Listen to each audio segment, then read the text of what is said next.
Hey guys, I know a lot of you are like me, busy, or sometimes even forget to get some of your groceries. Well, worry not, because you can get fresh, fast groceries delivered to you with Pick and Pay ASAP. And you can also get 75 Rand off your first shop if you use the code FRESH-ASAP. Now that's fresh.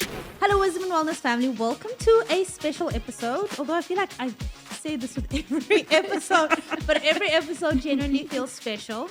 So a few weeks back, we went and we asked, who would you like to see come on the Wisdom and Wellness podcast? And a lot of you said, we would like to see some Wisdom and Wellness OGs come and share their journey. And I was like, okay, not a bad idea. We have so many, but I'm not choosing. I don't know how I'm going to explain how we got to these people. Let me not even try. So today, we've gotten Tabi saying and Yvonne. I'll start with Tabi saying she is the brains behind a design agency called IL Designs, which offers marketing solutions. She's a web developer, a designer, and a YouTuber, all right? Of course, yes. And then we've got Yvonne, who's an admitted attorney, who works as an in-house counselor, a recipient of Mail and Guardian Top 50 Powerful Women in 2023, and runs a project called Employment Wednesday, which is all about developing you. She's the girl who'll tell you, get up, it's not a holiday, go to work. Welcome, ladies. Thank you. Thank you. So good to be here. Yeah, I'm excited. I'm going to start with some icebreakers. Okay, I'll start with you, Tab, saying, what does a perfect day in your life look like? A perfect day. Yeah.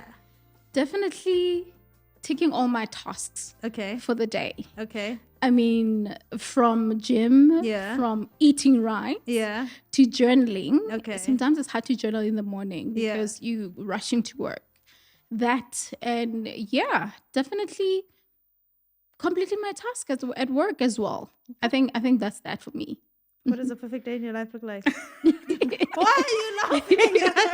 I'm sorry, guys. I'm going to giggle a lot. Okay. So my perfect day, firstly, is a cup of coffee in the morning. Yes, girl. And now, because we do it October, and besides do it October, after I live up to 100, I'm in the walking thing. If I don't walk, I don't feel okay. I get it. Like it feels a bit awkward. Yeah. So I do my walks. After my walks, I buy myself a cup of coffee, and then I get back home, and then I try to drag people on social media like, hey, I hope you've read your employment contract. Knowing that I'm well rested and knowing that I've had my cup of coffee and I've moved my body, that's a perfect day. And also talking, like in the morning, I talk to my sister a lot. Like we send each other voice notes, or sometimes we'll call for like 30 minutes. Yeah. We laugh at nothing, and then the day is perfect. It's perfect, right? Yeah. Yeah, I definitely agree on the coffee part. I feel like I was away, and where I was, there was like no coffee shops. Yo, I was just like, mess. Like, what kind of day is this? Like, it's not cute. And then I tried to have like this other coffee they had. Then I was just like, you know what? It's better to not have coffee than to have like bad coffee. Yeah. Okay, top 3 items on your bucket list. Okay, I just did one the other day. Yeah. How was it? Did you do the swing, or did you do the jump? zip lining? I did the swing. I did the zip lining. The zip lining was like cherry on top. Yeah. It was amazing. Okay. I must say, it was amazing. So 2 other things on my bucket. Hey, guys, I want to go to Europe. Okay. So one of my cousins got a great opportunity that side. So there's something exciting about creativity that side. Yeah. So I want to go and explore that. Okay. That's what I want to do. Like live there, or just like go and see and come back? No, I don't want to leave there. Not Okay. yet. Okay. Maybe I might relocate. Who knows after coming back. Okay. So the other one, I would like to go on an island, like for a month. Just be on an island. Yeah. I want to try that. And do what? do nothing. For a Read. month. 30 days. Yes. Yeah. If I've got the money, then it's fine. Let's do that.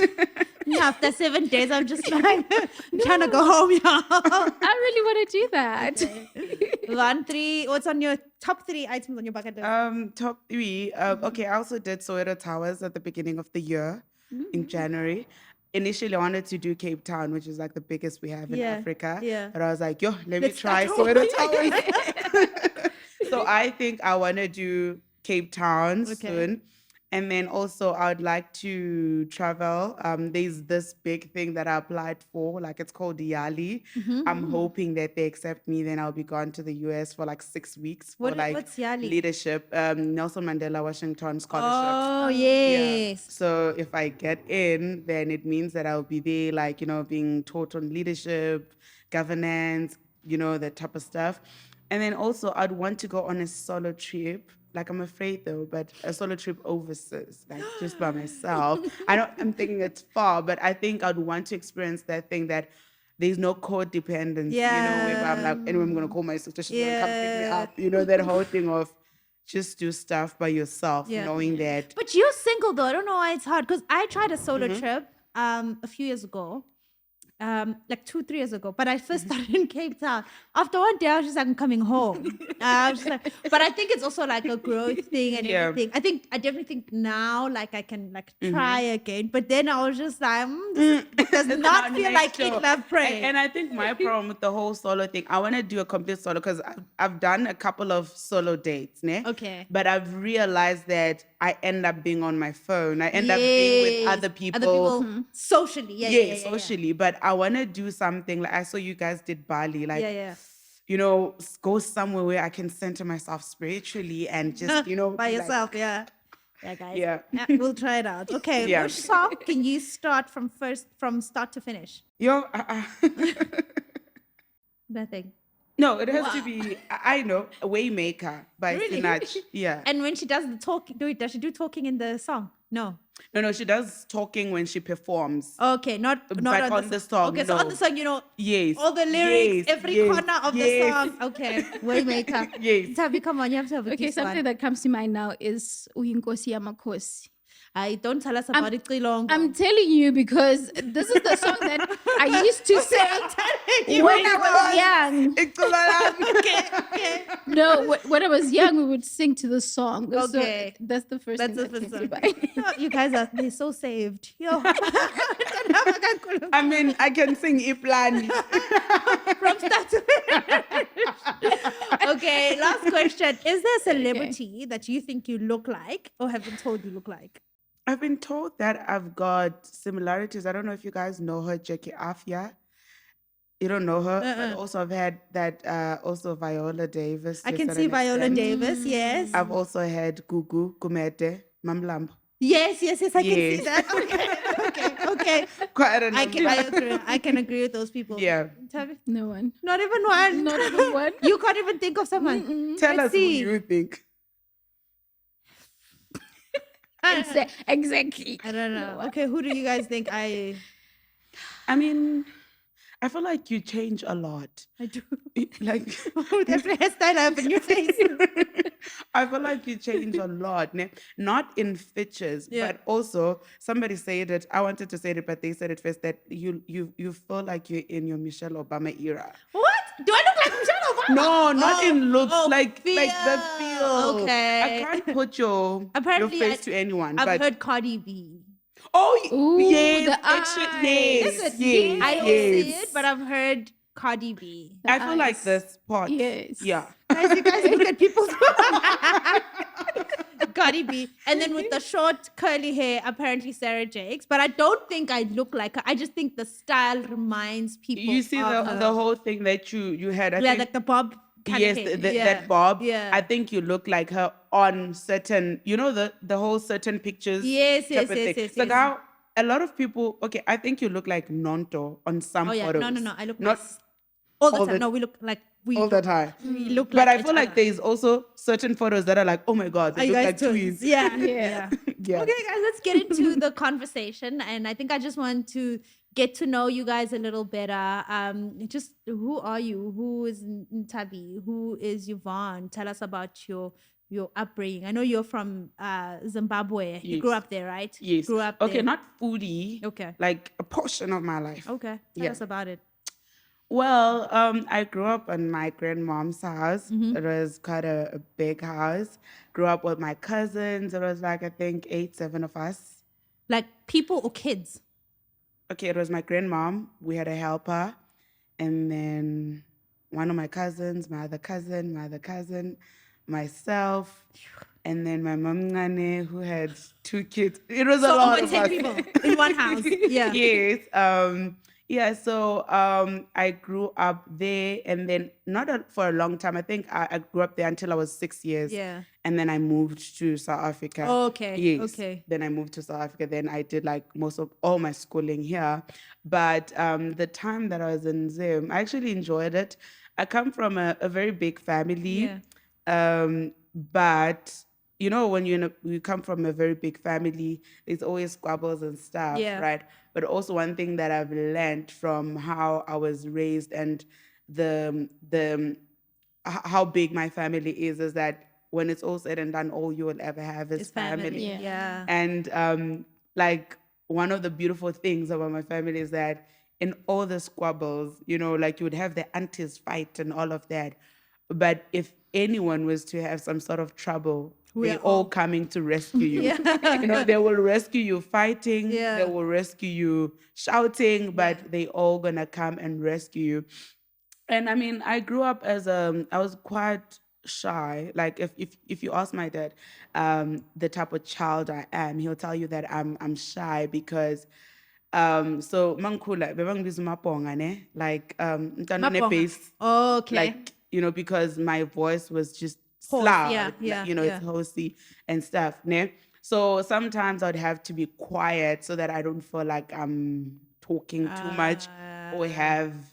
But So it's not that you're shy. It's just you're just like it's just better to just keep quiet. yes. Yeah. But also those people, like even in general, right? Like my grandmom was quite strict, right? Like umntwana akaphapi. Yeah. You know, you had to sit down, uzibumbe. Yeah, You proper. can't interfere in adults' conversations. You only speak when asked. Yeah. You can't have an opinion on things that you're not asked about, right? But one thing also, like I learned with the type of family that I grew up in was to stand up for myself in the quietness. I'll tell you guys a funny story, right?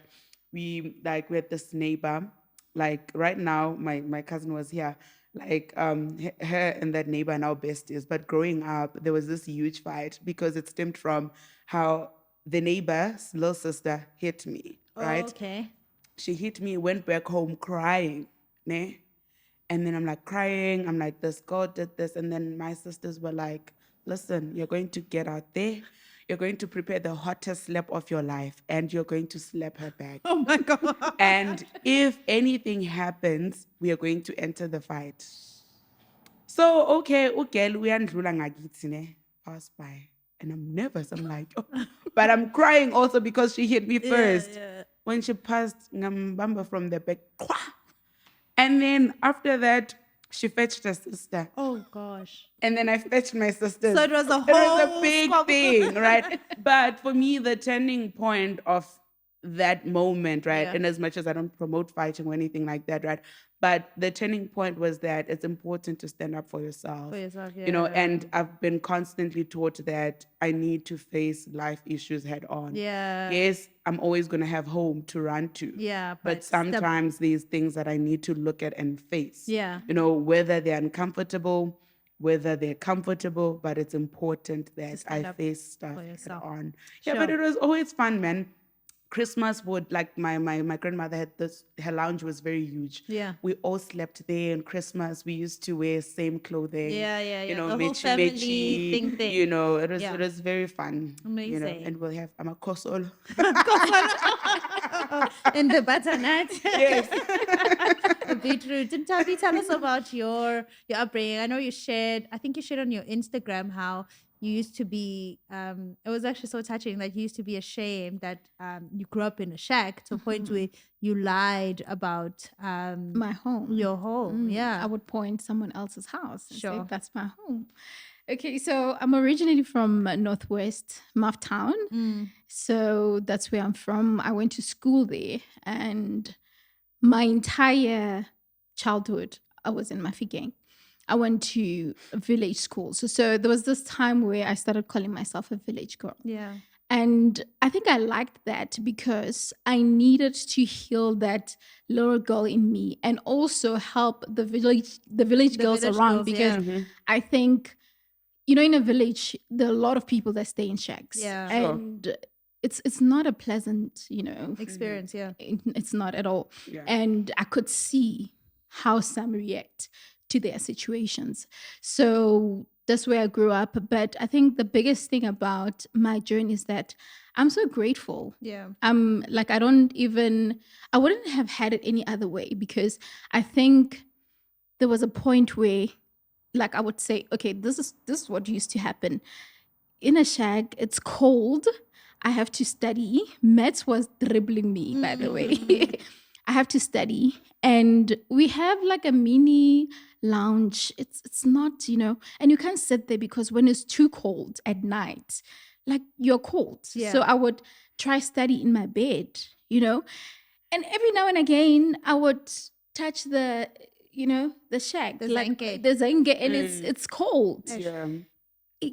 And I was like, how I wish I could just hit a wall. Sure.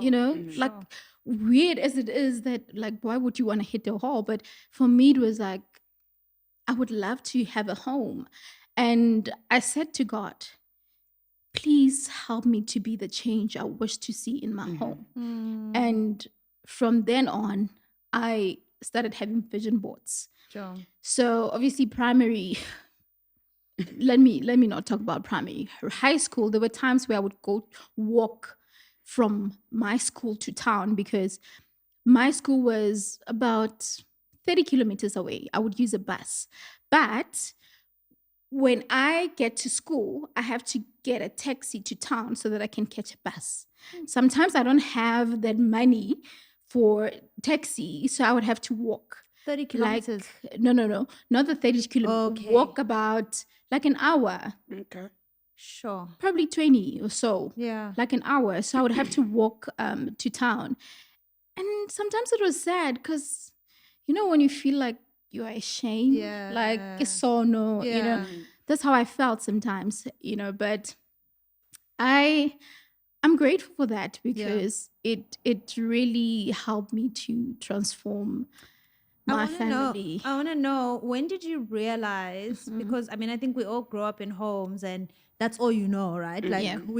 I didn't grow up in a shack, but we grew up in a very small house. Like when I think about it now, and I'm like, yeah. like it was a very, very small house, Sure. but it's all we knew, and we were happy and we were fine until you kind of see other people's things, and then you're like, houses, oh, okay. But Sure. when did you realize that I wish I could touch a wall instead of a shack, if that's all, like, you knew, if those were your surroundings? Okay, there was this one day, it was raining heavily, and we used to have this big tree outside our house. And what happened that evening, my dad wasn't around. It was just me, my mom, and my siblings. My older brother stayed in Rustenburg with my aunt. And it was windy. But, God works in mysterious ways. It was windy. That tree fell, and it was a big tree. And in our house, you could see a mazenke like going up, and you can see outside. Sure. And obviously we have to like take buckets, put, next to TVs, electronics, stuff that will get damaged and all of that. But we were doing it with like out of fear, because you're like, what if, the next thing it goes off. Flies off, yeah. Our dad is not here. So that moment for me was when I realized that this is not it. This is not it. And of course, I've got, cousins. And when I visit them, they stay in homes. And when we go there during holidays, sometimes you just want to go there because, they have a nice house, a nice It's TV, warm, good So, I think that was the turning point for me. Sure. Yeah. Yvonne, let me come to you. I asked this question in a previous conversation, and I think it's one of the questions I want to continue asking. What has been a blessing in disguise in your life? Like, there's things we go through, and losses and hurts and all sorts of things where in the moment it's just like, why me? Why like this? This is not how it's supposed to be. Or why didn't I get this opportunity? Or why are things not working out? Why am I not married? Whatever the question is. But then you look now and you think, wow, what a blessing in disguise. Yeah. Well, I've got two significant points in my life, right? One was when I got terribly bent. like on my legs. I couldn't walk for like 6 months. Right, yes. So what happened was I was in law school. I'm in my 4th year. And this is a time where I'm about to write my final exams. Then I got invited to an event, and then somebody mistakenly pushed Imbaula. You know, Imbaula, the black thing. Yeah, the black pot. yokubasa umlilo. I'm trying to Yes. think of Imbaula. Which one is it? So this black thing, it has holes. They usually And then put it you outside. see the fireplace, Yeah. but in like his kaya, Yeah. in a traditional Yeah. sense, Yeah. right? So somebody mistakenly pushed that thing at me, right? It fell on my legs and I collapsed, right? I wake up, I'm wrapped around in bandages. I'm in hospital. I'm supposed to write final exams of my LLB. I have interviews for articles. I hadn't secured articles. I have interviews for articles. And so at that time, now I'm stressed out because I'm like, what's going to happen? Like, what's going on? Then the doctor says to me, and unfortunately, you may never walk again or you will limp for the rest of your life. From burning. Yes, like it's crazy. Like, I have this huge scar. Like, it was crazy. Sure.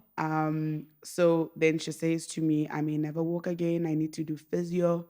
I remember I got home, I cried so much because I was like, God, number one, I didn't deserve that. Like, kimoto sharp, number one.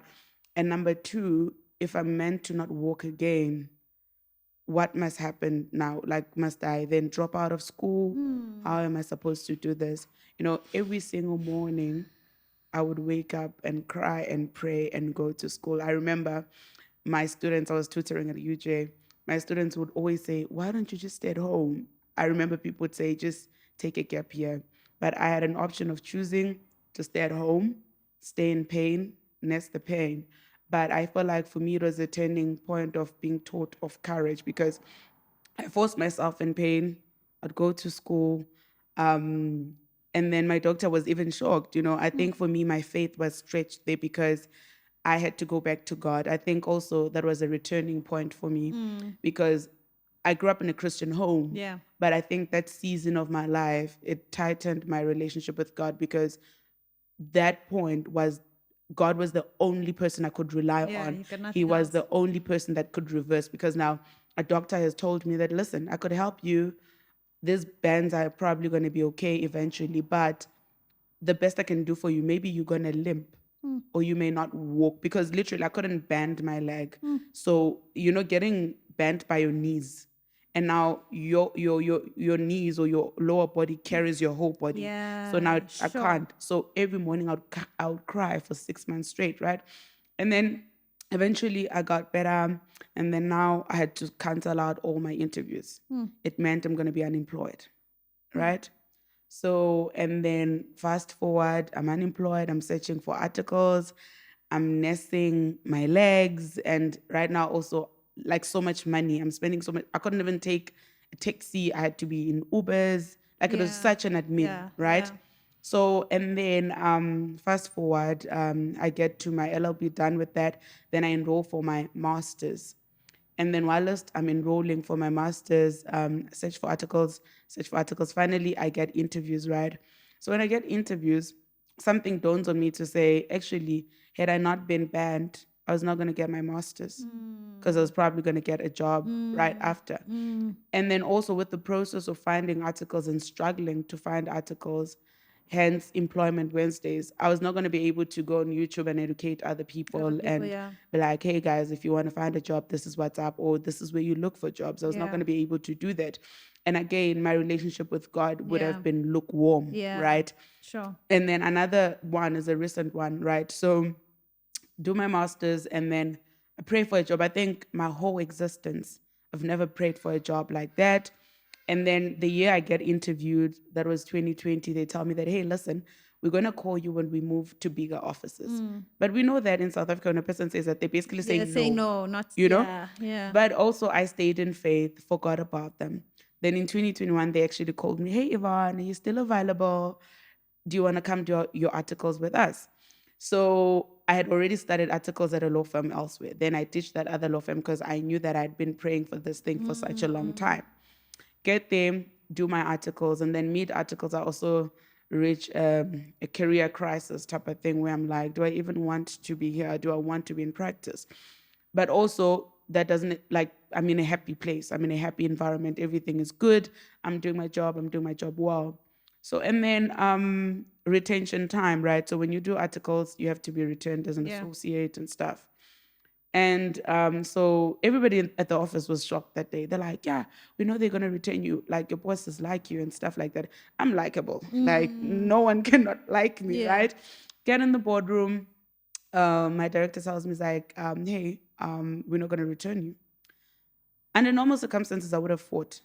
I can negotiate myself out of anything. Yeah. I'm that girl, right?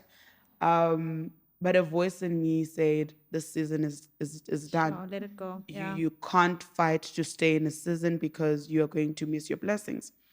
And okay, so I said to my boss, oh, okay. And then he kept on insisting, are you sure you don't want to say anything? I'm like, yeah, I'm fine. I'm okay. Thank you for the opportunity.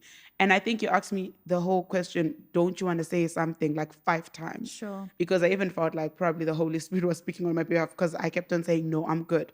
So then after, moved on. Then I got a new job where I work right now, right? And after I literally had interviewed in December, right? I had interviewed in December. Then they said they wouldn't take me because they wanted somebody immediately, and I was still finishing up my articles. I had until April. So in January, they tell me that, hey, listen, we're not going to return you, so you have to start looking for a job. And then in March, I get a call from my company that had interviewed me in December to say, hey, Yvonne, are you still keen? You know, we still would like to hire you and stuff like that, right? And I was like, yes, I'm keen. And then also, to top it up, I get hired in a department of something that I'm passionate of as a hobby. Yeah, sure. You know, it's like I'm passionate about employment laws, career development, but now I get to do it from a very formal perspective, right?